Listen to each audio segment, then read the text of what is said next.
കഫേയിൽ കുറച്ച് students ഇരുന്നൊരു video കാണുന്നു. അതിൽ ജങ് എന്ന് പറഞ്ഞ ആൾ കുറച്ച് നാളായി നടന്നുകൊണ്ടിരിക്കുന്ന വിചിത്രമായ സംഭവം വിവരിക്കുന്നു. ഒരു ഏഞ്ചൽ വന്ന് മനുഷ്യർക്ക് ഫ്യൂച്ചർ പ്രഡിക്ഷൻ കൊടുക്കുന്നു, അവരുടെ മരണത്തെപ്പറ്റി. ആ ദിവസവും സമയമാകുമ്പോൾ വിചിത്രമായ ഡീമൻസ് വന്ന് അവരെ കൊല്ലുന്നു. ഇത് കണ്ട് സ്റ്റുഡൻസ് വിശ്വസിച്ചില്ല. എന്നാൽ അവിടെ ഉണ്ടായിരുന്ന ഒരാൾ വളരെ ടെൻഷനായി കാണപ്പെട്ടു. ഇടയ്ക്കിടെ സമയം നോക്കുന്നുണ്ട്. കറക്റ്റ് 1:20 വീഡിയോയിൽ പറഞ്ഞ പോലെ അങ്ങോട്ട് ഡീമൻസ് വന്ന് അയാളെ കൊല്ലാൻ നോക്കുന്നു. അയാൾ അവിടെ നിന്ന് രക്ഷപ്പെട്ടു ഓടുന്നു. എന്നാലും ഡീമൻസ് അയാളെ പിന്തുടർന്ന് വളരെ ക്രൂരമായി കൊലപ്പെടുത്തുകയും എങ്ങോട്ടോ മറഞ്ഞു പോവുകയും ചെയ്തു. ഇതൊക്കെ കണ്ട് ജനങ്ങളാകെ പകച്ചു നിന്നു. ജങ് ജനങ്ങളോട് പറഞ്ഞു, ഇത് ദൈവത്തിൻ്റെ ആക്റ്റാണ്. ജീവിതത്തിൽ വളരെയധികം തെറ്റുകൾ ചെയ്യുന്നവർക്കാണ് ഇത്തരം ക്രൂരമായ മരണം കിട്ടുന്നത്.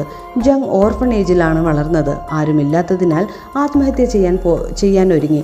അന്നേരം വിചിത്രമായ ഡീമൻസ് ഒരാളെ കൊല്ലുന്നതും അപ്രത്യക്ഷമാകുന്നതും കണ്ട് ദൈവത്തിലേക്കടുത്ത് അന്നു മുതൽ ജനങ്ങൾക്ക് ഇതിനെപ്പറ്റി അറിയിപ്പ് കൊടുത്തുകൊണ്ടിരിക്കുന്നു.